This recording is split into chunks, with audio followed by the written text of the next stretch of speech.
Ukraine യുദ്ധം ആഗോള തലത്തിലേക്ക് ഉയരുകയാണെന്ന് റഷ്യൻ പ്രസിഡന്റ് വ്ളാഡിമിർ പുടിൻ പറഞ്ഞു.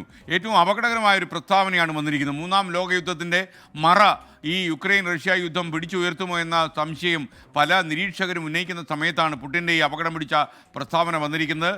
യുക്രൈനെതിരെ പുതിയ ഹൈപ്പർസോണിക് ബാലിസ്റ്റിക് മിസൈലുകൾ പ്രയോഗിച്ചെന്ന് പുടിൻ സ്ഥിരീകരിച്ചു. ഇത്തരം മിസൈലുകൾ ഉപയോഗിക്കുന്നൊന്നും അത്ര സാധാരണമല്ല. അതുകൊണ്ട് തന്നെ ഇത് ഒരുപക്ഷെ ഈ യുക്രൈൻ യുദ്ധം തുടങ്ങിയതിന് ശേഷമുള്ള ഏറ്റവും അപകടം പിടിച്ച ദിശാവ്യതിയാനമാണെന്ന് കൂടി നമ്മൾ മനസ്സിലാക്കുന്നു. ഇപ്പോൾ നമുക്കൊപ്പം വിവരങ്ങളുമായി ഇതിൻ്റെ കൂടുതൽ വിശദാംശങ്ങളുമായി അമേരിക്കയിൽ നിന്ന് ന്യൂജേഴ്സിയിൽ നിന്ന് വേണു രാജമണി, മധു കൊട്ടാരക്ക എന്നിവർ ചേരുന്നു. അതുപോലെ ന്യൂസ് ഡെസ്കിൽ ബി ജെയിംസ് ഉണ്ടാകും. ആദ്യം ഞാൻ മധു കൊട്ടാരക്കരയിലേക്ക്. Madhu, good morning and good morning to Venu Rajamani. അദ്ദേഹം നമ്മുടെ സുഹൃത്താണ്. മധുവിനെ അറിയുന്ന പോലെ ഞങ്ങൾ രണ്ടും സിവിൽ സർവീസ് പരീക്ഷ ഒരേ ഹാളിൽ നിന്ന് എഴുതി. അദ്ദേഹം ജയിച്ചു, ഞാൻ തോറ്റു. അദ്ദേഹം രക്ഷപ്പെട്ടു പോയി. മീഡിയ ബാരനാണ്.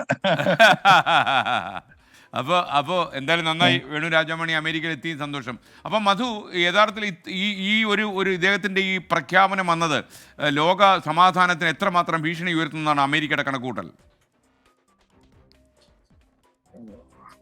എസ്കെനെയും ഈ നമ്മൾ ചേർത്ത് വായിക്കേണ്ടത് ജോ ബൈഡൻ അധികാരം ഒഴിയുവാൻ ദിവസങ്ങൾ മാത്രമുള്ളപ്പോഴാണ് ഇത്തരം ഒരു പ്രസ്താവനയും പുടിന്റെ ഭാഗത്തുനിന്ന് വരുന്നത്. തന്നെയല്ല, പുടിനെ പ്രകോപിപ്പിച്ചത് ദീർഘദൂര മിസൈലുകൾ യുക്രൈന് ഉപയോഗിക്കാൻ ഈ 1000 ദിവസം കഴിഞ്ഞപ്പോഴും മാത്രമാണ് അമേരിക്ക അതിനുള്ള ഒരു അധികാരം കൊടുത്തത്. തന്നെയുമല്ല, ഇത് ഡൊണാൾഡ് ട്രംപിന്റെ ക്യാമ്പിന് അത്ര സന്തോഷകരമായിട്ടുള്ള ഒരു വാർത്തയായിട്ടും അല്ല പുറത്തു വരുന്ന റിപ്പോർട്ടുകൾ. അതുകൊണ്ട് തന്നെ ഈ അമേരിക്കയിൽ ഡൊണാൾഡ് ട്രംപ് അധികാരം ഏറ്റെടുക്കുന്നതിന് മുമ്പ് തന്നെ ഇതിന് ഒരു സമാധാനം ചർച്ചകൾ ട്രംപിന്റെ ഭാഗത്തു നിന്ന് അനൗദ്യോഗികമായിട്ട് ഉണ്ടാകുവാനുള്ള സാധ്യതയെ നമുക്ക് തള്ളിക്കളയുവാൻ പറ്റില്ല. എസ്. ഓക്കെ മധു, ഒരു അറിയപ്പെട്ട നയതന്ത്രജ്ഞനാണല്ലോ വേണു രാജമണി. ഈ ഒരു പുതിയ ഡെവലപ്മെൻറ്റിനെ വേണു എങ്ങനെയാണ് കാണുന്നത്? ഒരുപക്ഷെ എനിക്ക് തോന്നുന്നത് ഈ പുടിൻ എന്തും ചെയ്തു കളയും എന്നൊരു ഇമ്പ്രഷനാണിപ്പോൾ ഉണ്ടാക്കുന്നത്. മാത്രമല്ല, ഇൻ്റർനാഷണൽ കോർട്ട് ഓഫ് ജസ്റ്റിസൊക്കെ ഇത് എങ്ങനെ എടുക്കുമെന്ന് അറിയില്ല. താങ്കളുടെ ഒരു അനുഭവ സമ്പത്തിൽ ആലോചിക്കുമ്പോൾ എങ്ങോട്ടായിരിക്കും ഈ യുദ്ധത്തിൻ്റെ പോക്ക്? അല്ല, എൻ്റെ അഭിപ്രായത്തിൽ ഇത് വളരെ ഡേഞ്ചറസ് ആയിട്ടുള്ള ഒരു എസ്കലേഷൻ ആണ്. എന്നാൽ അതേസമയം ഈ തീ അണയും മുമ്പുള്ള ഒരു അവസാനത്തെ ആളിക്കത്തൽ കൂടിയാണ്. ട്രംപിന്റെ ഇലക്ഷനിലെ വിജയത്തിലൂടെ പുടിന്റെ വിജയം സുനിശ്ചിതമാണ്. ഈ യുദ്ധം ഇനി അധികം തുടരാൻ സാധിക്കില്ല എന്നുള്ളത് വ്യക്തമാണ്. മാത്രമല്ല, ഗ്രൗണ്ടിൽ റഷ്യ ഓരോ ദിവസവും ഈസ്റ്റിൽ പുതിയ മുന്നേറ്റങ്ങൾ നടത്തിക്കൊണ്ടിരിക്കുകയാണ്. യുക്രൈൻ എന്തെങ്കിലും ആ ഒരു അവസാനത്തെ പീസ് ഡീൽ വരുമ്പോൾ ബാർഗെയിൻ ചെയ്യുവാനായി യുക്രൈന്റെ കയ്യിൽ ടെറിട്ടറി ഉണ്ടാവണം. ആ ടെറിട്ടറിക്ക് വേണ്ടിയാണ് യുക്രൈൻ ഇപ്പോൾ മിസൈൽസ് അയക്കുകയും ആ യുദ്ധം എങ്ങനെയെങ്കിലും നീട്ടുവാൻ വേണ്ടിയുള്ള ശ്രമങ്ങൾ നടത്തുന്നത്. അതിന് പിന്തുണയായിട്ടാണ് ബൈഡൻ ലോങ് റേഞ്ച് മിസൈൽസ് റഷ്യക്കെതിരെ ഉപയോഗിക്കാനുള്ള തീരുമാനം എടുത്തത്. അപ്പോൾ ഇത് ഇനി ഒരു മൂന്നാം ലോക മഹായുദ്ധം ഉണ്ടാകും എന്നുള്ളൊരു ഭയത്തിന് സ്ഥാനമില്ല. ഈ യുദ്ധം അവസാനിക്കാൻ പോവുകയാണ്. 2025 തീർച്ചയായും യുദ്ധം അവസാനിക്കും. സങ്കടകരം എന്ന് പറയാം നമുക്ക്.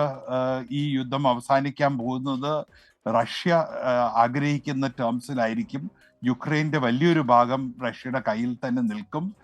അത് അനുവദിച്ചു കൊടുത്താലേ അവിടെ ഒരു സീസ് ഫയറും സമാധാനവും യുക്രൈന് നേടുവാൻ സാധിക്കുകയുള്ളൂ. ഈ കാര്യത്തിൽ യഥാർത്ഥത്തിൽ ഈ അമേരിക്കയ്ക്കും അതേപോലെ മറ്റുള്ള പാശ്ചാത്യ ശക്തികൾക്കും വലിയൊരു ഉത്കണ്ഠ ഉണ്ടാക്കുന്ന പ്രസ്താവനയാണല്ലോ ഇത്. അവരുടെ കാര്യത്തിൽ ഇത് കുറച്ചുകൂടെ കുറച്ചുകൂടെ ഒന്ന് കൺട്രോൾ ചെയ്ത് അവർ സംസാരിക്കണം എന്നുള്ള നിലയിലേക്ക് പുടിൻ്റെ പ്രസ്താവന വരുമോ? അതെ, ആ പുടിന്റെ പ്രസ്താവനയുടെ ഉദ്ദേശം അത് തന്നെയാണ്. അവരെ ഒന്ന് ഭയപ്പെടുത്തുക, അവരെ ഒന്ന് ഡിറ്റർ ചെയ്യുക. ഇനി നിങ്ങൾ ഈ യുദ്ധം കൂടുതൽ വഷളാകാൻ വേണ്ട നടപടികൾ എടുക്കരുത്. ഈ യുദ്ധം അവസാനിക്കാനുള്ള സമയമായി. എന്നോടൊപ്പം ഇരുന്ന് ചർച്ച ചെയ്ത് ഇതിനൊരു തീരുമാനം എടുക്കണം എന്നുള്ളൊരു മെസ്സേജ് തന്നെയാണ് പുടിൻ നൽകുന്നത്. അദ്ദേഹം ഈ ഒരു IRBM ഫയർ ചെയ്യാനുള്ള ഒരു കാരണം ഈ ഒരു തീരുമാനമായിരുന്നു. ലോങ് റേഞ്ച് മിസൈൽസ് റഷ്യക്കെതിരെ ഉപയോഗിക്കാനായി യുക്രൈന് കൊടുത്ത ആ ഒരു അനുവാദത്തിന്റെ ഒരു പ്രകോപനമായിട്ട് തന്നെയാണ് അദ്ദേഹം ചെയ്തിരിക്കുന്നത്. പക്ഷെ മൊത്തത്തിൽ നേറ്റോയിനോടും പാശ്ചാത്യ ശക്തികളോടും അദ്ദേഹം നൽകുന്ന മെസ്സേജ് നിങ്ങൾ ഇത് ഇനി കൂടുതൽ എസ്കലേറ്റ് ചെയ്യരുത്, കൂടുതൽ യുദ്ധം തുടരാൻ വേണ്ട നടപടികളൊന്നും എടുക്കരുത്, ട്രംപ് ഭരണത്തിൽ വരട്ടെ, ഞങ്ങൾ ഇരുന്ന് ചർച്ച ചെയ്യാം, ഇതിനൊരു തീരുമാനം കണ്ടെത്താൻ കഴിയുന്നതും പെട്ടെന്ന്. അതേ കാര്യം സെലൻസ്കിയും അറിഞ്ഞിരിക്കുന്നു എന്നുള്ളതാണ് യാഥാർത്ഥ്യം. ഈ വേണു രാജമണിയുടെ അഭിപ്രായത്തിൽ ഈ മിസൈൽ, ഇവർ ഉപയോഗിക്കുന്ന ഈ മിസൈൽ എത്രമാത്രം അപകടം പിടിച്ചതാണ്? തീർച്ചയായും വളരെയധികം അപകടം പിടിച്ച മിസൈലാണ്. അത് റഷ്യയുടെ കഴിവ് തെളിയിക്കുന്ന ഒരു മിസൈലാണ്. അതേസമയം നമ്മൾ ശ്രദ്ധിക്കേണ്ടത്, ഒന്ന്, ഇത് ന്യൂക്ലിയർ കേപ്പബിൾ മിസൈൽ ആണെങ്കിലും അതിൽ ന്യൂക്ലിയർ വാർഹെഡ്സ് ഉപയോഗിച്ചിട്ടില്ല, കൺവെൻഷണൽ വാർഹെഡ്സ് ആണ് ഉപയോഗിച്ചിരിക്കുന്നത്. രണ്ടാമത്, അമേരിക്കയെ അറിയിച്ച ശേഷമാണ് റഷ്യ മിസൈൽ ഉപയോഗിച്ചത്. അമേരിക്കയും യുക്രൈനെയും മറ്റ് രാജ്യങ്ങളെയും ഈ മിസൈൽ വന്ന് വീഴുന്നതിന് മുമ്പ് അത് അറിയിച്ചിരുന്നു. അപ്പോൾ ഇതെല്ലാം ഒരു കൺട്രോൾഡ് എസ്കലേഷൻ ആണ്, ഒരു അൺകൺട്രോൾഡ് എസ്കലേഷൻ അല്ല. അറിഞ്ഞുകൊണ്ട് ചെയ്യുന്ന കാര്യങ്ങളാണ് റഷ്യ എടുത്ത ആ ഒരു പ്രവൃത്തി. അമേരിക്കയും അത് അറിഞ്ഞുകൊണ്ട് തന്നെയാണ് ഇന്ന് നിൽക്കുന്നത്. ഈ ഒരു മിസൈൽ ഉപയോഗിച്ച ശേഷം അമേരിക്കയിൽ നിന്നും ഒരു പ്രതികരണം വന്നിട്ടില്ല ഇതുവരെ. നേറ്റോയിൽ നിന്നും വന്നിട്ടുള്ള പ്രതികരണം തന്നെ ഇത് കാരണം യുദ്ധം അവസാനിക്കാൻ പോകുന്നില്ല എന്നുള്ളൊരു വളരെ മൈൽഡ് ആയിട്ടുള്ളൊരു റിയാക്ഷനാണ്.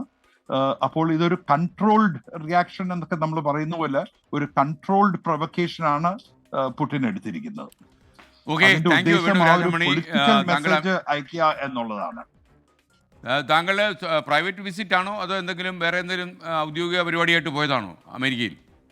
ഞാൻ ഇത്തവണ ഇവിടെ വന്നത് പ്രധാനമായിട്ടും നമ്മുടെ ആയുർവേദത്തെ അമേരിക്കയിലെ പ്രധാനപ്പെട്ട മെഡിക്കൽ ഇൻസ്റ്റിറ്റ്യൂഷൻസുമായി ചേർന്ന് ആയുർവേദത്തെ വാലിഡേറ്റ് ചെയ്യാനുള്ള ഒരു റിസർച്ച് കൊളാബറേഷൻ തുടങ്ങാൻ സാധിക്കുമോ എന്ന ഒരു അന്വേഷണത്തിന്റെ ഭാഗമായി വന്നതാണ്.